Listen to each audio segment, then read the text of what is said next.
We will be doing today page 10, starting at page 10 in the compilation called Ba'ei Ha'olam, all the inhabitants of the world, and this piece is an excerpt from a talk, a Sicha in Likutei Sichois, volume Chavav 26, which in one of the previous classes a long time ago, we studied that Sicha in its entirety.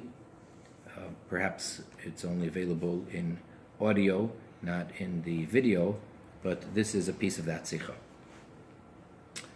By a Ger Toshav is farana machloikes. With regards to a Ger Toshav, we find an argument, a dispute. A Zeo Ger Toshav. What is the definition of a Ger Toshav? An alien resident. What's that? What is a Ger Toshav? Kol shekibel olav bifnei gimel chaverim sheloi lavoid avodah zara. Any non-Jew who took upon himself in front of three chaverim, that's a term for trustworthy, to some degree at least, learned Jews, observant Jews. So in front of three such people, a non-Jew formally accepts upon himself to clearly, categorically denounce idolatry, not to worship anything other than God himself. Divrei Rabbi Meir. These are the words of Rebbe Meir. That is the Tanoic sage Rebbe Meir's opinion. And the sages say, meaning the other opinion, which generally would be the majority,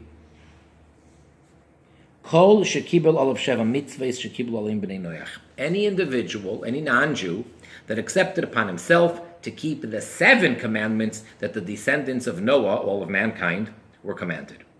So there we have a dispute, whether it is just the mitzvah, the commandment of avodah zara, that he needs to formally accept, or whether he has to accept all 7. The Rambam paskent b'chama mekomis v'di chachamim. The Rambam, Maimonides, he rules in a number of places, like the second opinion. Namely, that the individual needs to accept upon himself all 7 in order to be in the category of a Ger Toshav. In Hilchos Isurei Bia, sagt es aber mit an ander Loshen. In the laws of forbidden relations, the Rambam says it, but in a different language. And we quote, Eizeu Ger Toshav. What is considered a Ger Toshav?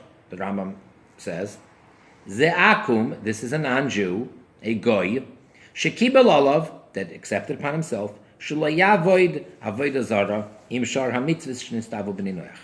He accepted upon himself that he will not worship idolatry along with the other commandments of the b'nei Noach. So it's interesting how the Rambam puts it.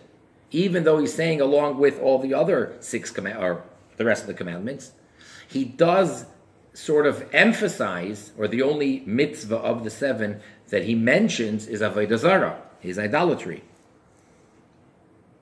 Ulechaira, and seemingly asks the Rebbe Melech HaMashiach, wie bald as darf mekabel sein, auf sich alle sein mitzvahs, since the Rambam rules, like the second opinion, like the Chachamim, that the non-Jew, in order to be in the category of Ger Toshav, must accept upon himself to keep all 7. Was bichlolon is oich sheloi laved avodah zara, that included in those 7, one of them, of course, is idolatry. For was doteil der das uis bazunder. So why here does the Rambam put it like as a separate category almost? He defines a Ger Toshav, one who accepts upon himself formally not to worship anything foreign other than God himself, and all the rest of the Sheva mitzvahs, the 7 Noachid commandments. Why don't you just say someone who accepts all 7? He's the Asbara in them. So the explanation in this is as follows. Es steht in Mechilta, auf den Pasuk, lo yelech elokim achirim al panai. It says in the Mechilta, which is a compilation of the oral tradition, the oral law, as a commentary on parts of the 5 books of Moses of the written Torah. So in the Mechilta, as a commentary, as an explanation on the verse of the 10 Commandments, the second of the 10, where it says, Lo yeh lecha, you shall not have other gods in my presence. And now we quote the Mechilta. Lama nemar, why is it necessary to say this? Lefi shenemar Anochi Hashem Elokecha. Because the first commandment, right before that, says, I am God, your God. Mashal, lemelech basar vadam. So we can compare this, says the Mechilta, we can give a parable. A human king, a king of flesh and blood. Shenichnas lemedina, that entered into a country. Amru loy, avadav. So his servants said to him, to the king, Gezor aleim gezeiros, decree upon these people, this country, decree upon them decrees, give them rules. Amar lahem, so the king says to his well-meaning servants, Kishi kablu malchusi egzor aleihem, when they accept my sovereignty, I will decree upon them. Shi malchusi lo yakablu, for if they don't accept my sovereignty, they won't accept my decrees. I can say what I want, I could try what I want, but in order for them to truly accept my decrees, what they have to do is first accept that I am indeed their king. Kach, so too, the analogy, Omar hamakim li Yisrael, God said to the Jewish people, Anochi Hashem Elokecha, I am God, your God. Lo yeh lecha, you shall not have any others. Meaning, Ani shekibaltem malchusi b'Mitzrayim, I am the one that you accepted my sovereignty back in Egypt. Amru loy, Cain. And they said to God, yes, indeed. And just as you have accepted my sovereignty, now accept my commandments, my decrees. Das heißt, this means to say, that's the end of the quote from the Mechilta. Now the Rebbe Melech HaMashiach is explaining what that means. B'matan Torah is given zwei inyonim. By the giving of the Torah, the revelation at Sinai, just after the Jewish people left and became a nation officially by God taking them out of bondage from Egypt, and after the crossing of the Red Sea, and counting the days, and then they are at the foot of Sinai, and then God reveals himself and says the 10 commandments, as they're referred to. That experience, that giving of the Torah by God to the Jewish people, there are 2 themes, 2 ideas going on. Kabbalas malchusei shel HaKadosh Baruch Hu, there is the acceptance of the sovereignty of God. He is my king. Und Kabbalas HaMalchus drückt sich aus euch in dem, was anochi v'lo yeh lecha mipi hagvura shemainum. And the acceptance of his sovereignty is actually expressed by the fact that the first 2 commandments, Anochi, I am, the positive commandment of believing in God alone, and Lo yeh lecha, the second commandment, the negative of not having any other deities, we heard directly from God himself. You see, there are 613 commandments in the Torah for the Jewish people. And in the Talmud, it says that the numerical value of the word Torah, every letter, of course, as we've discussed, has its numerical value. The first letter, Aleph, equals 1 in numbers. The second letter, Beis, equals 2. The 10th letter equals 10. The 11th letter equals 20. The next equals 30. And then you go on after you get to 90, then you go to 100, all the way through 400. Which means that in Hebrew, every single word, without exception, equals a number, has a numerical value. Every single word. So it says, Torah tziva lanu Moshe. Moses commanded us to keep Torah, the numerical value of Torah. That's how many commandments there are. And then the Talmud asks, there are only 611. Torah equals 611. We know there's 613 commandments. That's the tradition that we have. It's not disputed. And yet, the word Torah, those 4 letters, equal 611. So the Talmud says, that's because it says, Torah tziva lanu Moshe. Moses commanded us 611. Because the first 2, we heard directly from God. And these are the 2 commandments. So this would be accepting God as king. Not a particular commandment, but the most general and the most basic and the most fundamental, accepting him as my king. Which is not the case with regards to accepting the commandments, or we can refer to them as the decrees of God, all the do's and the don'ts. In the andere dibros, in the other commandments, like in the 10 commandments, it would be the remaining 8. Uvichlal in them was Torah tzivilonu Moshe meirasha Torah begematria tafresh yud aleph. And in general, what we just said, that Torah, which is 611. So there's 2 things going on over here. Accepting the sovereignty of God, that he is king and he alone. And then we move on after that to getting specific, detailed commandments, decrees.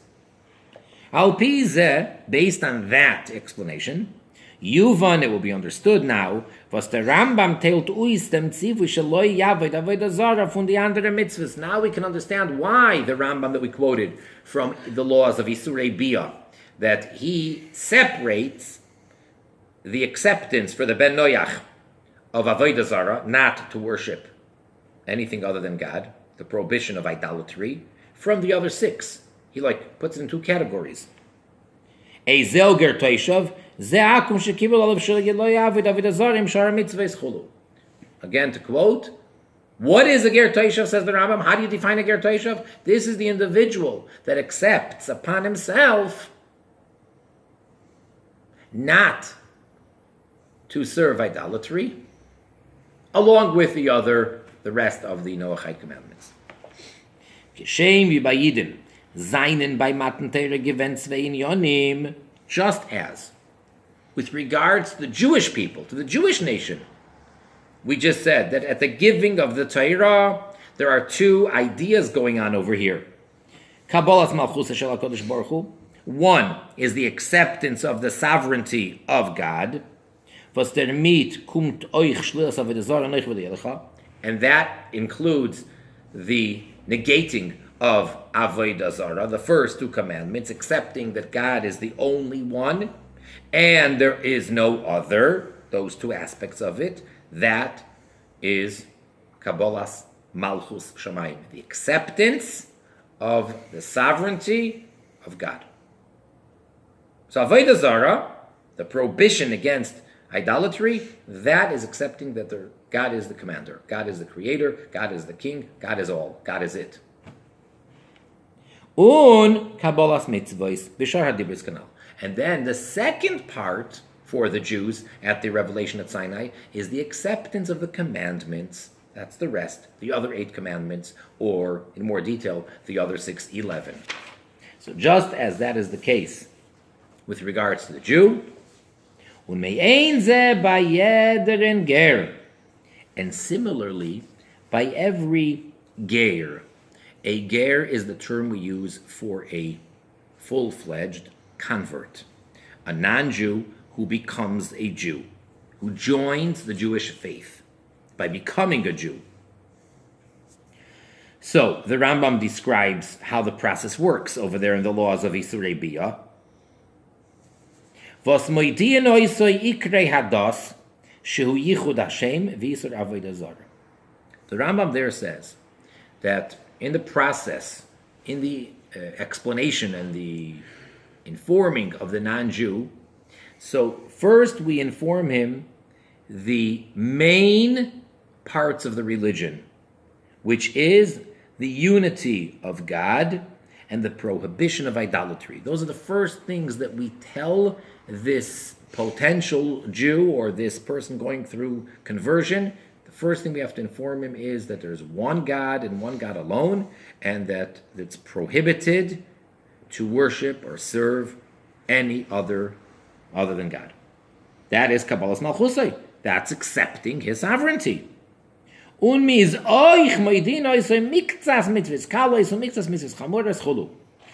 the Rambam continues, and we also, in addition to that, inform this person going through the process of conversion a little bit of the light commandments, of the easier commandments, of the ones that their punishment, the penalty, is not very severe, and a little bit, some of the more strict, of the heavier commandments, the ones which the penalty is more severe.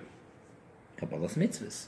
That would be the acceptance of the commandments. So here we see that it's always imperative, and it always has to go in that order. At the beginning, when God gave us the Torah, two parts. Accepting God as the king, and then accepting his commandments. So too, by any individual that wants to join the Jewish people and go through the conversion, first thing is informing them that they need to accept God as the king, in the positive as well as the negative, to negate anything else, and then accepting the commandments. So now tells us the Rebbe Melech HaMashiach that the same thing applies to this third category, a Ger Teishav. So again, the first category is the Jewish people and how we became Jewish in the first place, the giving of the Torah, the revelation at Sinai. The second is at any given time, any non-Jew that goes through the conversion process and becomes a Ger. And now, same thing is with regards to somebody who wants to become an official, formal, have the status of Ger Teishav. Was is euch an Inyan von Ktsas Gerus biyachas zu die Zayin Mitzvahs, which, quoting the language of Rabbeinu Gershoim, one of the earliest Rishonim, the commentaries, in his commentary to Tractate Krisus. So Rabbeinu Gershom uses a very interesting language when he speaks about the Ger Teishav. He says it's Ktsas Gerus. It's a little bit of conversion. I say it's an interesting language because in general, there are two types of people from a Torah perspective. There's the Jew and there's the non-Jew. That's all. And some Jews may be more observant than others. Some Jews may be more informed than others. Some Jews may be kinder than others, more religious than others, more faithful than others. That doesn't make one more of a Jew or less of a Jew. A Jew is a Jew is a Jew.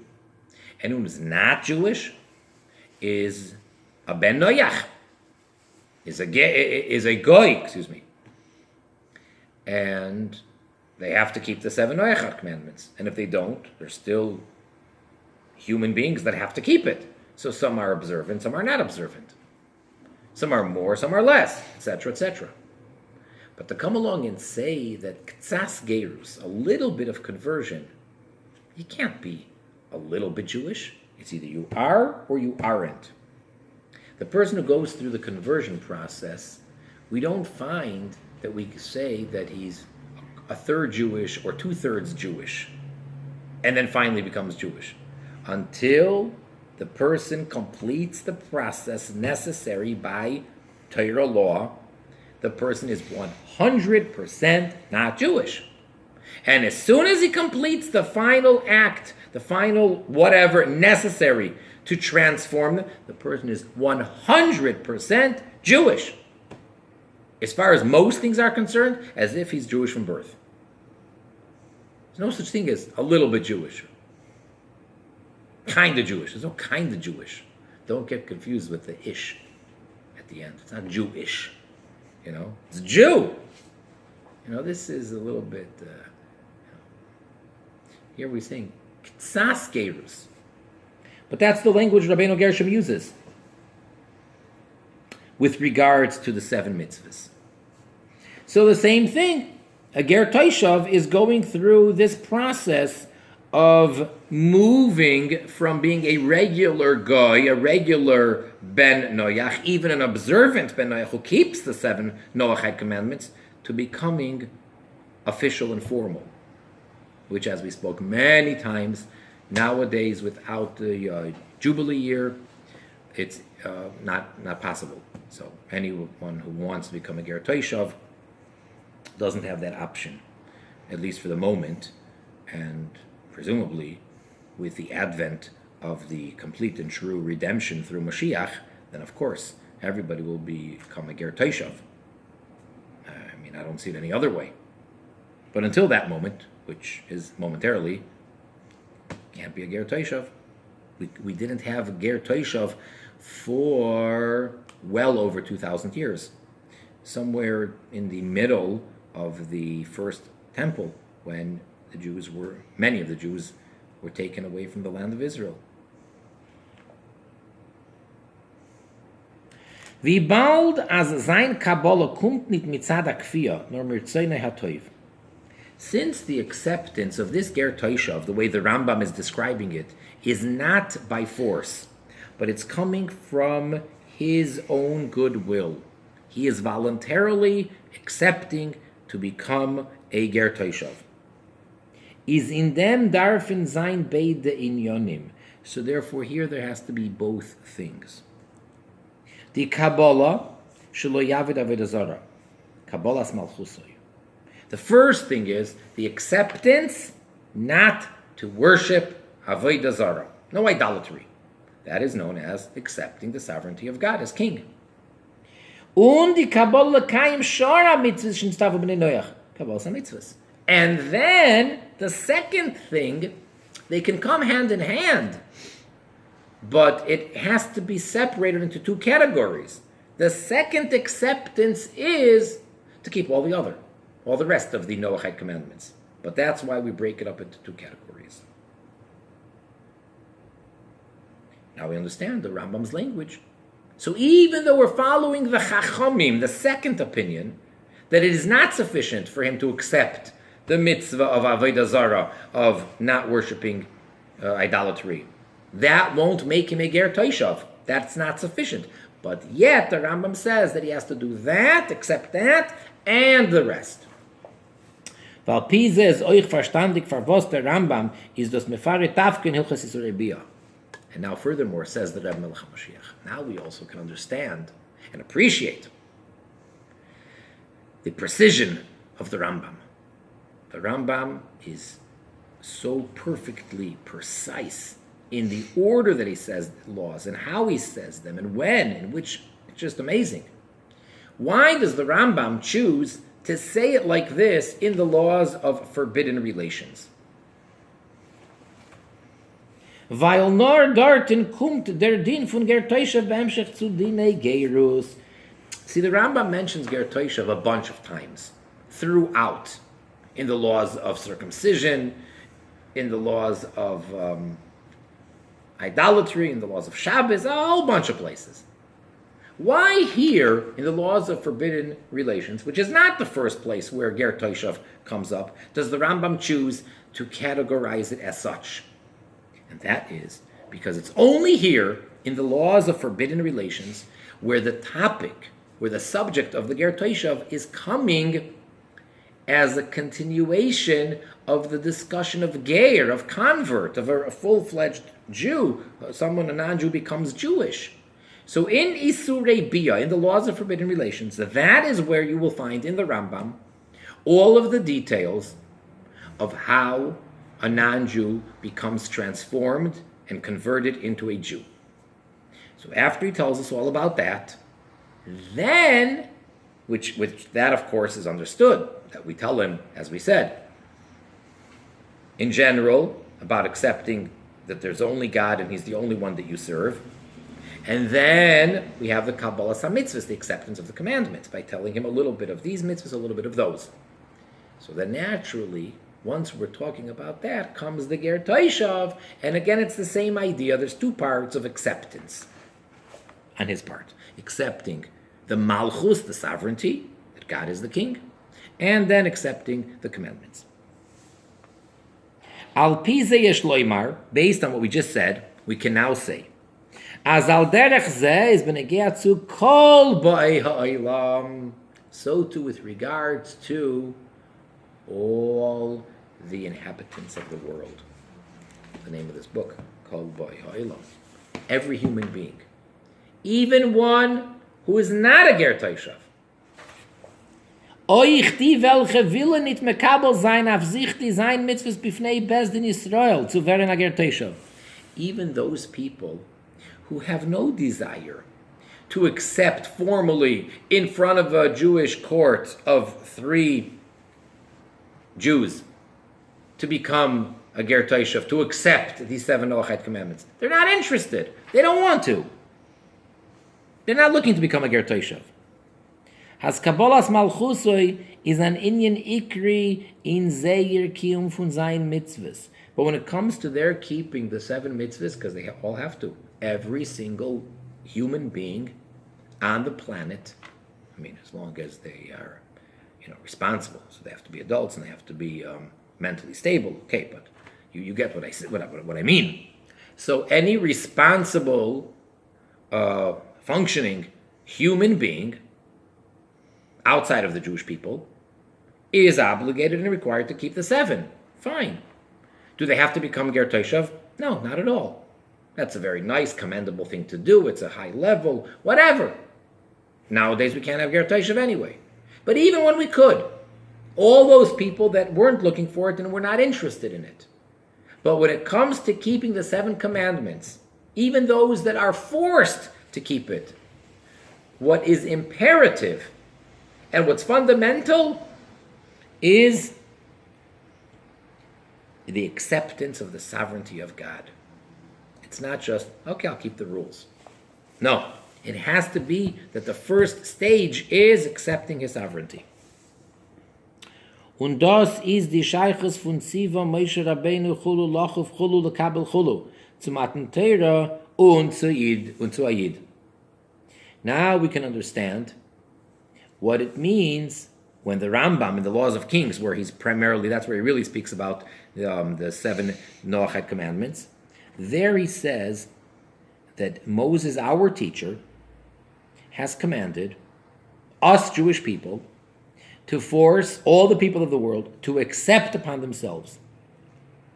And this is from Sinai. When we received the Torah, that is when God commanded Moses to give over to the Jewish people to get the entire world to keep the 7 Noachide commandments. What's the connection? Why specifically through Moses at the giving of the Torah? Torah is given for the Jews. Der Tachlis von Matan Torah is nicht nur, dass jeden sollen auf sich mekabel sein, oil malchus shamayim vel mitzvahs. The purpose of the giving of the Torah, when God revealed himself at Sinai, is not merely for the Jewish people to accept upon themselves the sovereignty of God and to accept upon themselves his commandments. Nor es soll sich euch ufton der v'hoya Hashem lemelech al kol haaretz. But rather, by the giving of the Torah, what's God's intention is also that what should become accomplished is famous verse from the prophet Zechariah, which is said in the prayers several times a day, this verse, that on that day, in the Messianic era, God will be king over the entire world. Over the entire world, not just over the Jews. That it should be accepted, it should be internalized in the entire world that there's one God and he reigns forever over all. Is as Malchusay mitzvaysav is bayidin hanoifen fun nachala. Now, since the sovereignty and the commandments of God over the Jews is in a way of nachal, of an inheritance, as the Rambam says at the beginning of that particular halacha, the law, Moshe Rabbeinu, Moshe, our teacher, gave over as an inheritance the Torah and the commandments to the Jewish people. As das is given in ganzen Zeire Azach, that by Matan Torah, it became completely the Jews. We now take ownership, it was given to us, and now the Jewish people have ownership over the Torah. To the extent that a non-Jew that studies Torah is transgressing, because it belongs to the Jews and the Jews alone.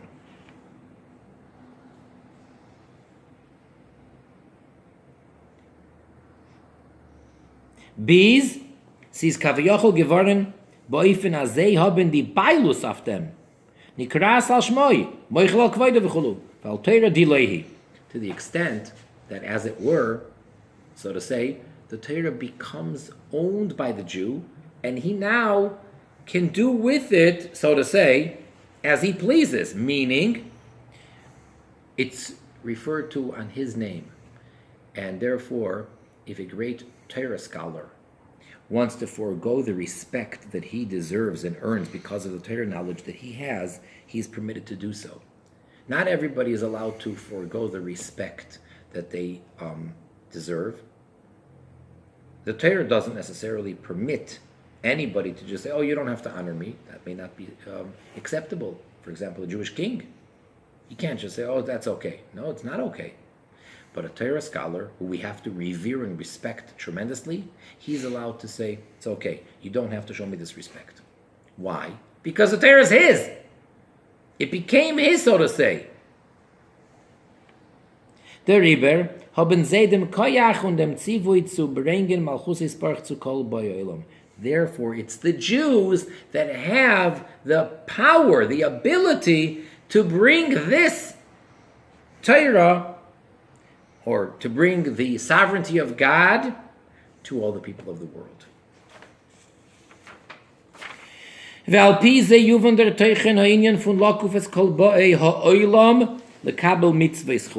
And based on this, we can understand the meaning of to force all the people of the world to accept the commandments. As die Stadlus zu poil sein, haft die Bo'ei ha'olam lekabel ha-mitzvahs, darf sein bis in anoifen von kfiyah. That the effort made by the Jew to see to it that the non-Jewish world fulfills and keeps their commandments has to be to the extent of kfiyah, of forcing. Weil die kfiyah darf poil sein bakol bo'ei ha'olam kabalas malchusoi mit alle gdorim shebazeh un kabalas gzeroisai lekabel mitzvahs chulu.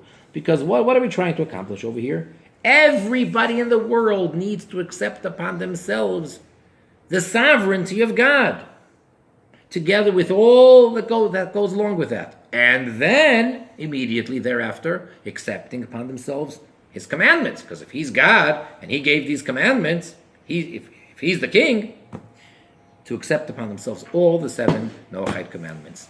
So until next time, wishing everybody much success in studying, and primarily keeping and promoting all the 7 Noachide commandments, and making this world a godly world with the coming and full revelation of our righteous Mashiach now. Thank you.